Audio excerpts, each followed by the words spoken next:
Audio Jungle.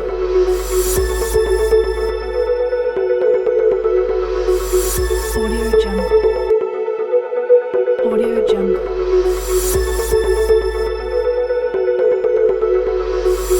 Audio Jungle. Muchas gracias. Yo creo que de nuevo tenemos una mañana de unas charlas muy puntuales y de mucha información, y el número de preguntas que tenemos es bastante grande, así que y tenemos que terminar para las 11:30, así que vamos a empezar con tal vez una pregunta general a Sonia y a Esther, y ella cualquiera la pueda contestar o ambas. Es si ellas encuentran que para un mismo diseño de mezcla, el coeficiente de variabilidad o desviación estándar varía dependiendo del laboratorio en el proyecto. Sonia, primero tú. Estoy buscando para ser políticamente correcta esta respuesta. No, bueno, esa es la pregunta la hice yo, porque cuando yo tenía mi concretera, nosotros teníamos diferentes coeficientes de variabilidad dependiendo de cuál era el laboratorio que iba a estar en la obra, ¿no? Entonces me pregunto si eso todavía... Sí. No está prendido.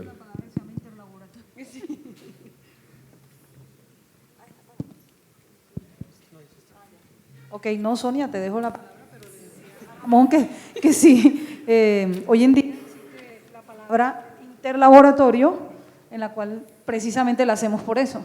Primero, para garantizar o para evaluar la competencia de un laboratorio, ¿cierto? Y segundo, en casos que percibimos ese tipo de situaciones. Okay. Voy a intentar contar algo. En España no están escuchando, no te apures. Bueno, yo no lo tengo tan claro aquí, esto de la globalización y las comunicaciones. Bueno, vamos a dejar bien al país. Vamos a hablar en general, o sea, no en España, en general. El tema de los interlaboratorios es importante.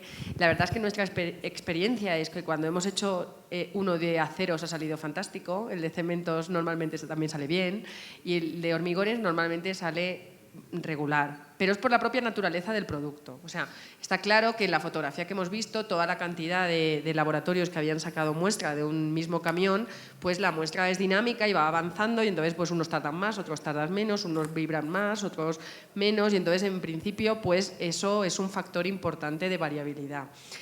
Hay laboratorios que históricamente dan resistencias más altas, otros que históricamente dan resistencias más bajas, otros que las dan más dispersas o menos. Entonces, yo no diría que es una razón única el que haya diferente coeficiente de variación debido al laboratorio, porque es verdad que el propio ensayo de resistencia a compresión pues tiene mucho, es muy artesanal y tiene mucha casuística. Yo diría que cuando uno habla de laboratorio, habla y competencia del ensayo, y ahí miro a mi compañera Lina, la competencia del ensayo involucra todo, de todos los elementos que ha dicho Sonia, y que estamos hablando inicialmente que hacemos un interlaboratorio en la cual tomamos un mismo lote, pues debería ser muy similar. Debería ser y debería tener unas desviaciones. Y si Lina quiere ayudarme, ella puede conocer de las desviaciones porque los números los tiene muy claros. De ella la metrología. Pero en ese sentido yo pienso que si hay algo en la naturaleza para esa desviación, pero como te digo, bajo un nivel de control de interlaboratorio, bajo esa consideración hay unos aspectos del ensayo que son, digamos, también importantes, como es la persona y el elemento, ¿cierto? No es lo mismo ensayar el cubito de cemento que ensayar, por más que sea, que como por eso hemos trascendido al tema del cilindro pequeño, al tema de los elementos de refrentado, muchas cosas que van avanzando precisamente para que estas desviaciones disminuyan. Pero la pregunta también más allá, a veces un diseño de una mezcla pues tiene el efecto del laboratorio, pero puede tener el efecto porque puede ser producido en diferentes lotes, vehículo, carro… Cierto, y me llama la Bueno. atención que ya para terminar, que en la normativa europea es equivalente pulir que refrentar. Entonces, cada uno lo puede hacer de una manera y los resultados serán comparables al final. Es lo mismo también mantener en una cámara húmeda que sumergir en agua. Todas estas diferencias que permite hacerlo de una manera o de otra, pero que al final hay que comparar los resultados que son idénticos, supuestamente, pues son variables a considerar. No, gracias. Diego, una que está media dura aquí. ¿cómo reglamentamos la supervisión de obra en construcciones privadas para que no vuelva a suceder casos como el del Space en Medellín? No, pues esa sí está... Esa tal vez necesites un abogado, un consejo de un abogado para poder responderla, ¿no? Sí. Pero, Miren, yo, digamos que recién terminamos la exposición, alguien me decía, oiga, ¿para qué tanto policía? Hay diseñador, hay constructor, hay interventor, ahora hay supervisor técnico, hay curaduría, hay como mucho jefe y poco indio. Y tal vez pues yo le contesté, mire, yo he participado en muchos aspectos de la norma sismoresistente, pero específicamente en el capítulo de supervisión técnica no participé. Sin embargo, mi opinión es que está muy bien redactado y muy bien concebido el proceso y la metodología y la filosofía sobre todo. Y yo creo que de fondo hay dos cosas que mencionaba, y la persona pues fue el doctor Cipriano Londoño, ni más ni menos con quien estuve conversando. Y una es que la supervisión técnica, en mi criterio, es absolutamente preventiva. Aquí no se trata de decir yo se lo dije o de lamentarse sobre hechos ya sucedidos. Es todo lo contrario. Mi criterio es que la filosofía de la supervisión técnica debe ser absolutamente preventiva. Es tomar todos los aspectos que intervienen en el proceso constructivo de una edificación para efectos de que se cumplan y se reflejen lo que ha concebido o han concebido quienes han diseñado los elementos estructurales y no estructurales para que el comportamiento sea el adecuado.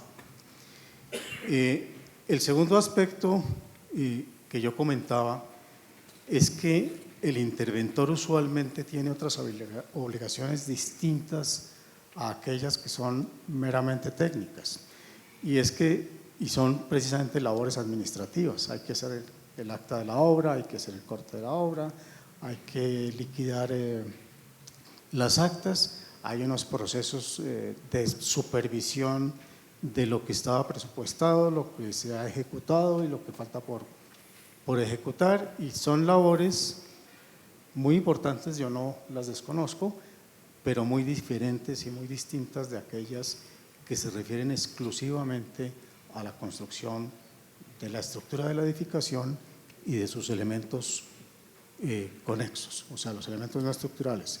Yo desconozco cuáles fueron los criterios de las personas que escribieron el título de supervisión de fondo, pero puedo decirles que comparto plenamente lo que ellos han escrito, y me parece que entre más policías tengamos mejor. Lo que pasa es que no debemos llamarlos policías, sino debemos más bien es pensar en algo que también dice la norma, que es la coordinación técnica de los proyectos, ¿cierto? Claro. Yo sí participé en la redacción del título I de la norma del 98. Repita con el micrófono para que todo el mundo pueda oír. No, es una simple complementación de lo que estás diciendo. Yo tuve la oportunidad de participar en la redacción del título I de la NSR 98. Y en la definición me parece que está la clave de lo que es la filosofía de la supervisión técnica.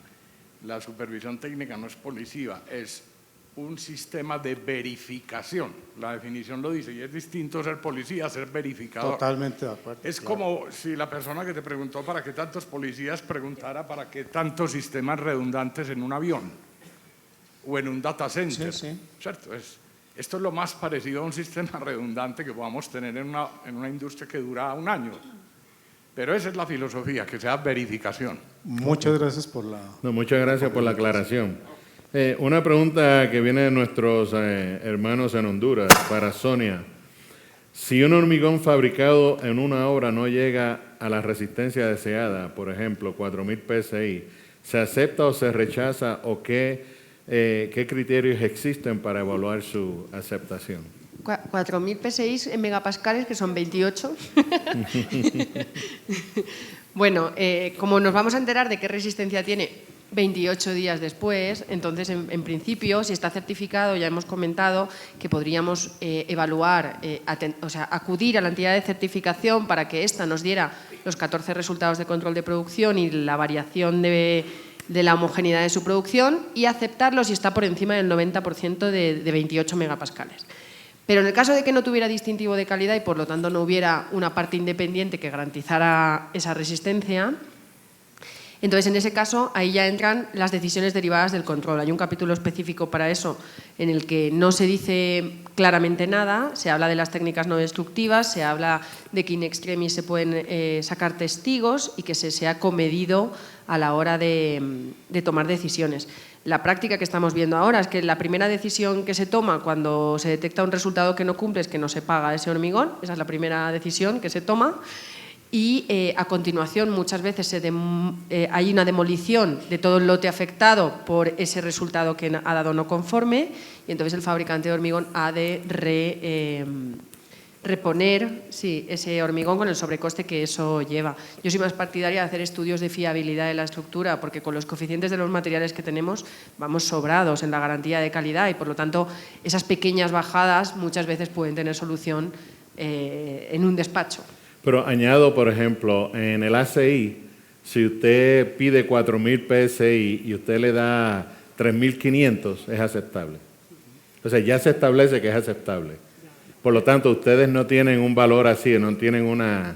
Solamente el 90%, o sea, es el criterio del 0,9 respecto a la especificación, en el caso de hormigones certificados. Y siempre metiéndolo estadísticamente dentro del control de producción del fabricante, para que no sea un hecho puntual, puede haberle pasado cualquier cosa a ese espécimen en la obra, para que se vea con la generalidad. Ok, muchas gracias. Uno para Diego Sánchez.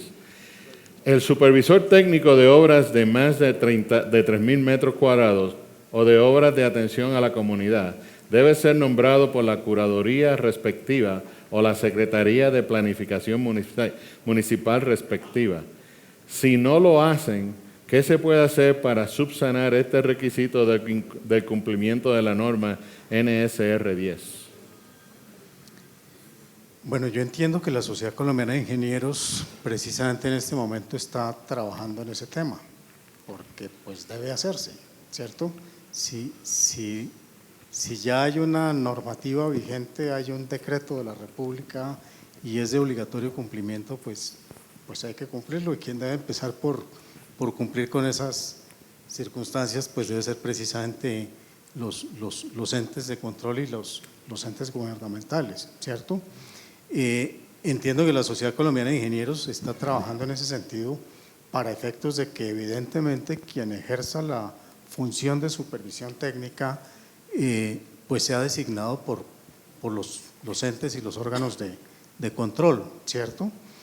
Sin embargo, digamos que en la actualidad cuando no ocurre esa circunstancia simplemente porque pues o no hay presupuesto o hay desconocimiento o por cualquier motivo no existe ese nombramiento, lo que están haciendo, digamos, las empresas constructoras y promotoras responsables es que ellos mismos designan, por eso hacía yo referencia cuando mencioné el tema, hacía referencia a que por el momento lo está haciendo el promotor del proyecto o el dueño del proyecto y lo paga.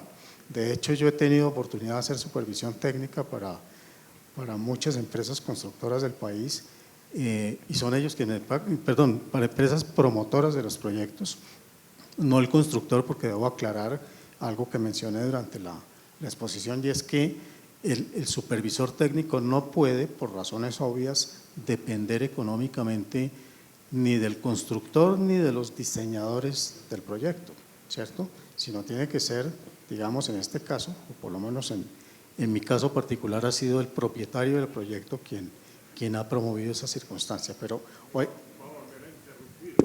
No, pues es absolutamente bienvenida, porque esto no es una misa, ¿cierto? Sí, esto es todo lo contrario, es un compartir de experiencias, de manera que… Sí, digamos que hoy en día, mientras se reglamenta, que creo que se va a reglamentar en el sentido de que sea la autoridad, sea en cabeza del curador o de alguien quien señale un supervisor técnico. hoy en día la responsabilidad está es en el titular de la licencia. De la licencia, Ese es sí, el que correcto. realmente es responsable ante la autoridad. El problema está en que muchas veces el titular de la licencia es el constructor y empieza a haber los problemas de la dependencia de la económica, dependencia sí. laboral o de la... Eso ya se está estudiando en el decreto nuevo del ministerio cómo se va a manejar, pero es el titular de la licencia quien es responsable hoy en día de nombrar un supervisor técnico. Sí, pero les aclaro que la Sociedad Colombiana de Ingenieros está trabajando en ese tema. Señorita, Eh, la señorita tiene... Una pregunta, existiendo la supervisión técnica, adicional a eso está la función de la interventoría. La supervisión técnica y existiendo un diseñador estructural, ¿qué responsabilidad tiene en ese caso esa supervisión técnica hacer modificaciones estructurales y si en su debido momento deberían ser avaladas por el estructural para tener una responsabilidad del constructor ya en la parte de ejecución de obra? No, mira, digamos que la responsabilidad por el diseño de la estructura siempre dependerá del diseñador estructural, a no ser que alguien pues haga modificaciones y él pierda su responsabilidad sobre ese diseño. Lo que es usual y lo que siempre pues se hace es que si hay algún comentario, alguna observación, alguna propuesta diferente y técnica o económicamente mejor, pues se someta de todas maneras a revisión del diseñador estructural original, porque la licencia de construcción se otorga con base en los planos que sometió el diseñador de la estructura ante la curaduría, ¿cierto? De manera que las modificaciones a que haya lugar pues deben consultársele en primera instancia a él. De hecho, cuando hay modificaciones, hay que presentar una nueva memoria y una nueva solicitud de ampliación o de adición a la licencia de construcción original para que se pueda hacer esa intervención que se pretende que sea distinta a aquella que está originalmente propuesta. La labor del supervisor técnico no es hacer diseño, como decía yo, cuando él revisa los planos, él no está revisando los diseños, él está revisando es que los planos cumplan los criterios mínimos para que la gente los pueda interpretar de manera apropiada. Por eso decía en su momento que quien da el aval y quien dice si eso está bien o está mal, pues es el curador a través de unos ingenieros estructurales que están en su oficina y que están revisando que la memoria cumpla pues con los criterios de diseño, pero también con la normativa propia vigente del país, ¿cierto? Sí. No sé si es claro o… Bueno, Diego, Diferencia esta tarde, en función quisiera- de quisiera- interventor y con permiso. supervisor o Con acatamiento permiso, de las dos. esta tarde vamos a tener uno de los foros, es en la normatividad del diseño de la supervisión técnica. Así que yo creo que vamos La a poder diferencia tener entre más los tiempo para poder ahondar, ¿no?, en esos tópicos, en un grupo más pequeño que se fuera a interactuar. Pero si le damos si su pregunta es corta, rapidita. Buenos días para todos.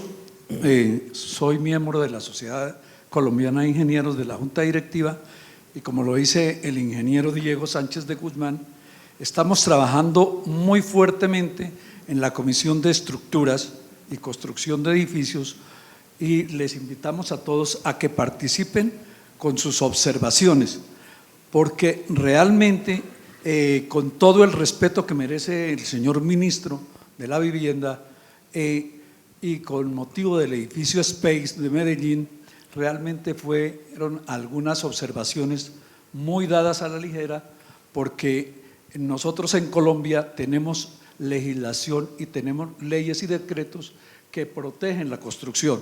Seguramente por un momento el señor ministro, como lo reitero con todo el respeto, desconocía toda esta normatividad. Sin embargo, con el proyecto que ha radicado él la semana antepasada, estamos haciendo las observaciones del caso y les invitamos a que participen en esta página que es de la Sociedad Colombiana de Ingenieros con sus observaciones. Gracias. Muchas gracias y le comento que en Puerto Rico, mi experiencia en Puerto Rico, en todo proyecto de construcción hay un por ciento del costo de la obra que está dedicado a la inspección o la equivalencia de la supervisión técnica y demás. Y tiene que es bajo el colegio de ingenieros, como sería el colegio de ingenieros acá en Colombia, y tú tienes que ser por un ingeniero licenciado actualizado para poder ejercer esa supervisión. Y creo que es 2% o 2,5% del costo de la obra. O sea, ya es parte presupuestada en el costo de la obra. Bueno, pero vamos aquí adelante. Perdón, un segundito. Yo voy a participar esta tarde en el comité porque me parece interesante, pero quisiera tocar un tema porque hablaron de Space Medellín y todo esto, y creo que antes de cualquier reglamento de ingeniería y todas esas cosas que quieran poner, tengo alguna experiencia en construcción de centrales hidroeléctricas, he manejado supervisión, interventoría, constructores nacionales, internacionales, diseñadores. Simplemente Space, en Space se perdió algo que está perdiendo el país y es la ética. No se habla de ética y nunca se cuestiona Space, ni en las normas pueden poner otra cosa, pero las ganas de plata fue lo que llevó a Space. Y no solamente Space, en Bogotá, en Barranquilla se cayó un puente porque se utilizó un acero que no era. Entonces es la ética lo que tenemos que cuestionar los ingenieros. Gracias. Yo le agradezco el comentario. Para una pregunta para Esther Arteta, ¿qué diferencias y controles adicionales se hacen en la concretera adicionales al control que se hace en la obra? En adición al control que se hace en la obra. La obra hace lo que llaman el ensayo de aceptación en la recepción, que básicamente es el asentamiento y la toma. Estoy como de buenas con esto, pero bueno, yo le pongo no importa, ahí voy. Y no insistan que voy a seguir hablando. No insistan que yo sigo hablando, ¿cierto, Ramón? Bueno, básicamente los de aceptación, y pues aquí hay muchos más que saben lo que hacen, pero cuáles hacen, pero son la temperatura, todo lo que contempla la toma de muestra básica, que deberían ser también, pero hacen a la aceptación por asentamiento, la elaboración de los especímenes de ensayo de acuerdo a la edad especificada, de acuerdo al tipo de resistencia, etcétera, y debería ser temperatura, y en caso tal debería ser porcentaje de aire cuando es especificado, por ejemplo. Mucho más se hace en el centro de producción, que son todos los de materia prima, y el rendimiento volumétrico, por ejemplo, que garantiza el control también de las proporciones, el tiempo de fraguado, y de acuerdo a la especificación adicional, que hay muchas especificaciones hoy en día, como decíamos, que en la concretera se tiene que hacer el ensayo o la verificación de esa caracterización. Hablemos, por ejemplo, de un concreto especializado en el tema de pisos industriales, donde también hay que hacer ensayo de contracción, que nunca se tiene por qué hacer en el sitio de utilización. No, muchas gracias. Por eso es que a ti te damos el micrófono ya cuando la batería se le está acabando. Una pregunta para Sonia. ¿Por qué debe el cliente asumir la responsabilidad sobre el resultado del producto, el hormigón? ¿Por qué debe el cliente? Bueno, hay un artículo, el artículo número 1 de la instrucción dice que todo es responsabilidad de la propiedad. O sea, entonces él es el que tiene que rodearse de los laboratorios con la confianza suficiente para él creer en los resultados que le vayan a dar. Entonces, cuando ante un incumplimiento, él es responsable de ir averiguando a través de la trazabilidad dónde ha estado el fallo, si ha sido un problema del constructor durante la ejecución, si ha sido un problema del suministrador del hormigón, y entonces ir viendo si, por ejemplo, considera que el curado y la puesta en obra, etcétera, toda la parte de ejecución es satisfactoria, entonces él irá a hablar con el fabricante de hormigón y este tendrá a su vez que verificar si ha sido un problema durante el transporte, había un problema en las materias primas. No sería la primera vez que, porque hay una heterogeneidad en la producción de alguna de las materias primas, árido, cemento, lo que sea, pues eso finalmente 3 meses después lo detectemos en las obras. Entonces no es que sea siempre, la obra es su responsabilidad porque es la propiedad y va a ser siempre. Y a partir de ahí pues ya reconstituirán la historia a sus proveedores, ¿no? No, muchas gracias. Para Diego, si el proyecto es dirigido y construido por la misma empresa, ¿quién debe de pagar la supervisión técnica? Y entonces, ¿y ante quién se concilian las inquietudes, diferencias o exigencias excesivas de la supervisión técnica en la obra? Bueno, yo no tengo una respuesta para la primera pregunta, porque pues cedámosle la palabra al representante de la sociedad colombiana. Un momento, por favor, espera el micrófono. Precisamente la Sociedad Colombiana de Ingenieros está buscando que no sea una póliza de seguro la que le esté dando la garantía a la construcción de la obra. Estamos diciendo que el supervisor técnico debe ser pagado por el Estado y que la póliza que se está exigiendo debe ser emitida por el Estado, porque no podemos seguir colocándole cargas al constructor o al inversionista cuando el Estado tiene esa gran responsabilidad. Ya estaremos divulgando lo que ha hecho la Sociedad Colombiana de Ingenieros y está haciendo en pro precisamente de la inversión y de las profesiones. Gracias. Bueno, muchas gracias. Y en relación con la segunda pregunta, yo digamos que hay instancias, ¿cierto?, a las cuales puede uno acudir para efectos de dirimir las diferencias que se puedan presentar. De hecho, yo venía insistiendo y lo hice a través de la exposición en que lo que hay que hacer es trabajar mancomunadamente. Aquí no se trata de que el diseñador esté por su lado, el constructor por el suyo, el supervisor por otro lado, sino todo lo contrario. Vuelvo y repito y acudo a la coordinación de proyectos que exige el reglamento sismoresistente que se dé.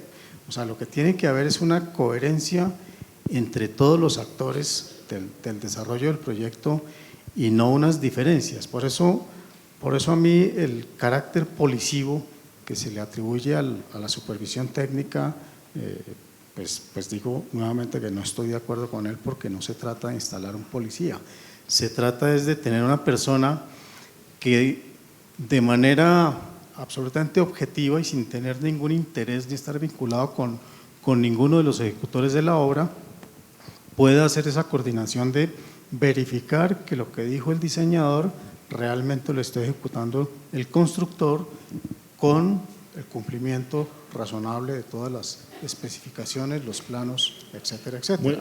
Pero cuando hay diferencias, lo usual es que uno acuda precisamente a las comisiones de la Sociedad Colombiana de Ingenieros, donde pues se pueden hacer arbitrajes. Es muy común, sobre todo arbitrajes técnicos, ¿cierto? Porque en otras instancias ustedes saben que existen las cámaras de comercio donde también se dan arbitrajes, pero en derecho, no a la luz.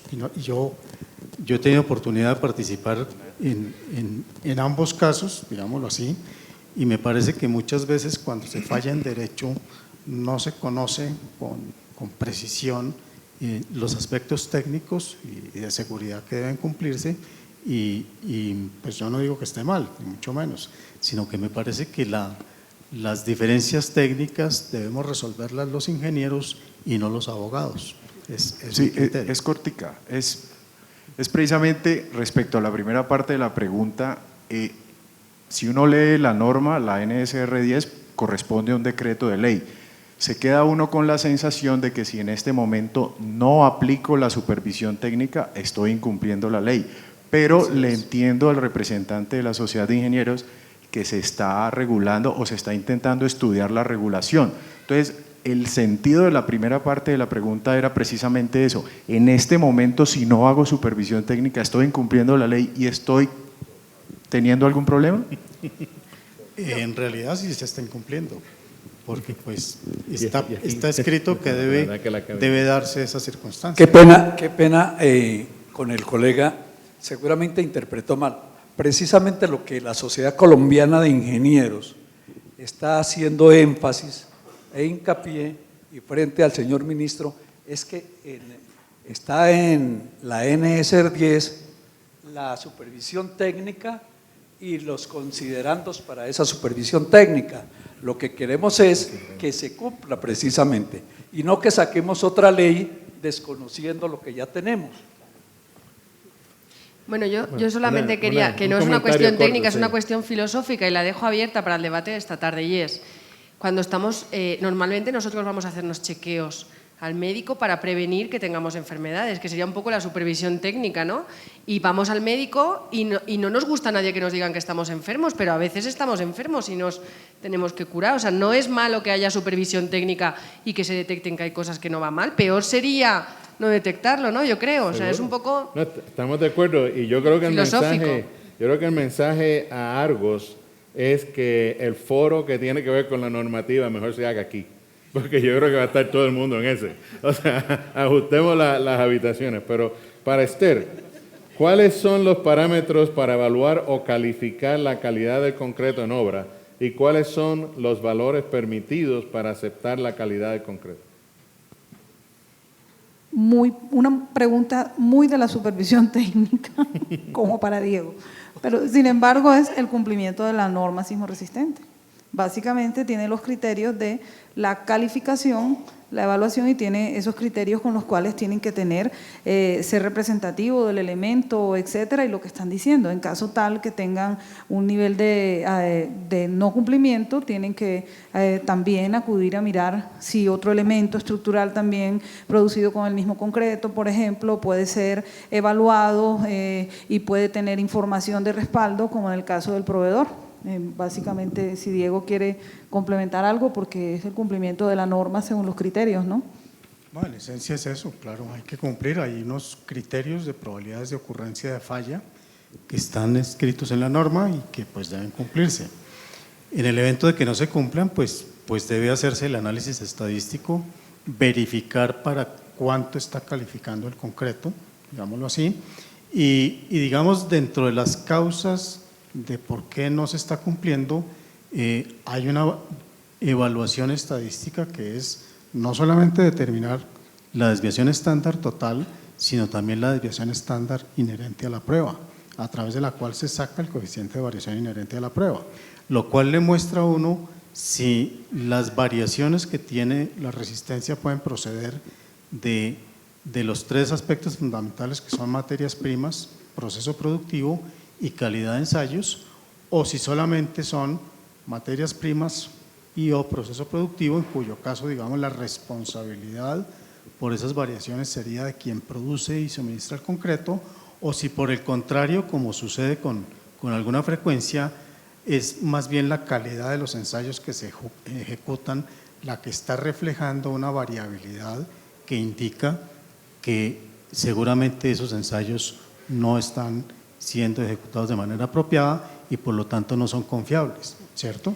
De modo que digamos ahí uno puede evaluar si el problema es un problema de que verdaderamente las muestras están mal tomadas o si de manera clara y precisa el problema obedece a variaciones en el diseño, en la calidad de los materiales, en el proceso productivo. Yo quisiera como aclarar o hacer una observación también con respecto a esta pregunta, porque como ustedes ven, tanto inicialmente la respuesta inicial mía como lo que Diego explica es netamente estadístico, y resulta que existe una tendencia a veces a que esta pregunta sea dada por cuando se requiere una evaluación o una aceptación cuando hay datos individuales, y era lo que Sonia planteaba también. Entonces, si se dan cuenta, por eso es que a veces también dentro del diseño de un control estadístico, a veces hay que tener también criterios que no solamente tengan que ver, como ustedes lo veían en el cuadro, que nosotros por información que tenemos con toda la transparencia entregar a un proyecto, cuánto hay de cada uno de los productos, y puede que un producto tenga 20 metros cúbicos y con él se ha hecho un número de elementos estructurales que pueden ser importantes y que pueden tener cero muestra, tanto en la obra como en la producción. Sin embargo, hay respaldo, o puede tener solamente esa muestra individual que puede tener muchos de los ingredientes y de los efectos o de las influencias que dice Diego, pero que tiene un respaldo que es un control de proceso de un centro de operación donde se está haciendo con las mismas variables, mismos productos, se están haciendo, mismos elementos, dispositivos de control y de producción se están haciendo y se está controlando la calidad. A mí me gustaría también decir en la parte estadística, que de esto no se habla habitualmente, cuando tú haces la evaluación estadística para que al final salga en los requisitos una fórmula, ¿no? Esos criterios de aceptación tienen un nivel de confianza estadística X y nadie habla del riesgo del productor. El productor tiene riesgo y está calculado estadísticamente de que le rechacen un lote que es conforme, porque eso estadísticamente puede suceder. Por lo tanto, eso también hay que tenerlo en cuenta. O sea, es verdad que siempre estamos hablando porque lo que nos interesa es que el cliente, el riesgo del consumidor, del que lo recibe, esté muy acotado y sea lo mínimo posible, pero debería estar compensado con la posibilidad que tiene un fabricante de que le rechacen un lote bueno. Y eso estadísticamente está medido. Nosotros en España lo tenemos equilibrado en el 50%. Traducción, eso significa que a veces existen diferencias y son las diferencias que está asumiendo el factor de seguridad que tenga tal vez el productor. Bueno, al final todas las producciones se distribuyen en una nube de puntos y tú puedes coger justo el que se te ha ido, pero tu producción es conforme. Eso es a lo que nos referimos con riesgo del fabricante. Correcto. Una pregunta para ti, Sonia. Usted habló de certificaciones en la producción del concreto, pero ¿quién y cómo controla que el concreto se coloque en la obra de la forma correcta y que los procesos constructivos sean los adecuados?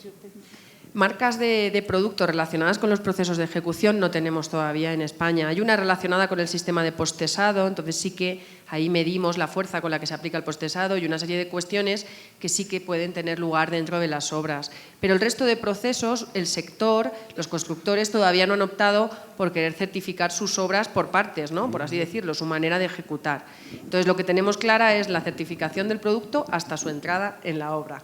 Hasta la puerta, porque el transporte está incluido dentro de la certificación que yo comentaba en España, porque es cuando el producto se ha terminado realmente. Pero a partir de ahí no hay ninguna ISO 9000 garantiza que el constructor vaya a hacer los procedimientos como corresponde. Pero yo aclaro que esa es labor del supervisor técnico, precisamente. Él es quien certifica mediante su documentación final que las cosas sí se hicieron bien, que el concreto sí se colocó bien, se compactó bien, se curó bien y que todas esas cosas sucedieron. Desde luego hay que tomar en consideración el comentario que hacía el ingeniero hace un momento, y es que dos aspectos. Uno, en ese caso el supervisor técnico está actuando prácticamente como un notario público, ¿cierto? Él está dando fe de que las cosas sí se hicieron bien. Por lo tanto, se necesita lo que comentaba el ingeniero, de que el ejercicio profesional se haga dentro de unos parámetros de ética, de responsabilidad moral y profesional que implican que él diga que las cosas sí están bien hechas o que están mal hechas. Y la verdad hay que decirla. Si uno siempre dice la verdad, pues las cosas funcionan. Lo malo está cuando escondemos o somos negligentes o no nos damos cuenta y no hacemos las cosas profesionalmente como hay que hacerlas, ¿cierto? Diego, una pregunta de la tierra del merengue. ¿En cuáles tipos de estructura es necesario utilizar concreto de alta resistencia de 50 megapascal en adelante? Bueno, no es que haya obligación de usar concretos de altas resistencias o de ultra alta resistencia. Realmente eso obedece a muchos aspectos que hay que analizar, ¿cierto? Pero en esencia, digamos que los concretos de alta resistencia que, digamos, están por encima de los 700 kilos por centímetro cuadrado, estamos hablando de los 70 megapascal, no, ahora me confundí. Los 8000 son 560 megapascal. Nosotros lo tenemos estandarizado. Ayer hablábamos en alguna mesa del tema de las conversiones. Nosotros en el mercado actualmente lo tenemos estandarizado 55 megapascales. Para alta resistencia. Bueno, el inicio en 49, que es el 50 ese. Entonces tenemos 49, 55. Sonia habla de 40 y… Los nuestros van de 5 en 5, porque somos más simplecines. Sí. 25, 30, porque digamos, 49 en adelante. Ya cuando uno pasa de los 100 megapascales es ultra alta resistencia, ¿cierto? Entonces hay que hacer esa diferenciación porque el concreto de alta resistencia verdaderamente sí es un concreto, mientras que el concreto de ultra alta resistencia no necesariamente es un concreto, es más un mortero que un concreto. y eso ya tiene unas adiciones especiales y particulares que hace que tenga unas ciertas y determinadas prestaciones, sobre todo en lo que obedece a resistencia a la compresión y el módulo de elasticidad, ¿cierto?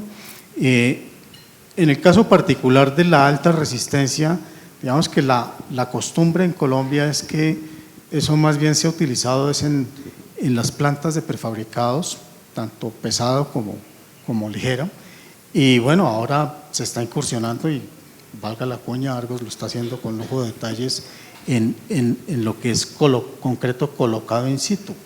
Pero eso obedece, vuelvo y les digo, a las cargas de servicio, a la condición de riesgo sísmico que haya, a la propia condición del suelo, al desempeño mismo de la estructura y a muchas circunstancias que tienen que ver con el análisis estructural del proyecto. Pero que haya una obligación de usar alta resistencia en ciertos casos, pues no está, digamos, normalizado. Una última pregunta que hago yo, ya que nos quedan 5 minutos. En los Estados Unidos hoy día que es muy común y muy aceptado el construir bajo el proceso Design Build. No sé cómo se dice en español, ¿no? O sea, diseño y construcción sobre la marcha, ¿no? Que el diseñador, el especificador, el laboratorio, el contratista, todo el mundo es el mismo equipo. Todo el mismo es un contrato, un equipo, ¿no? Por ejemplo, el Canal de Panamá, la expansión del Canal de Panamá se está construyendo bajo ese criterio. Entonces me pregunto, bajo la reglamentación colombiana y y supervisión técnica y más, ¿el ambiente en Colombia es tal que se permite o se facilitaría ese tipo de construcción? Porque usted empieza la construcción y usted está construyendo el 4º piso de un edificio y los planos se han hecho nada más que hasta el 6º. Y, o sea, todo es bien fluido, ¿no? O sea,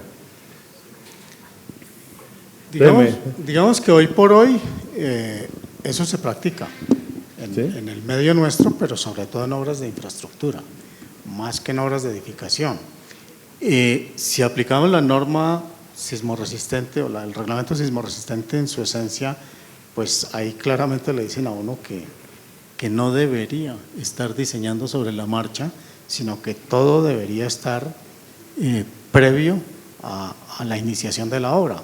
Y parte de la función que cumple precisamente la curaduría o quien otorga la licencia de construcción es eso, es que todo esté completo, que esté en orden, que cumpla, etcétera, etcétera, de manera previa al inicio de la… No, yo entiendo, por ejemplo, pero en un proceso, yo he participado en procesos de diseño sobre la marcha y uno no sabe cuál va a ser la resistencia al concreto que el diseñador va a pedir en 2 semanas, ¿no? Para la construcción de otras columnas, y él está ajustando los diseños mediante se está haciendo el proyecto, ¿no? O sea.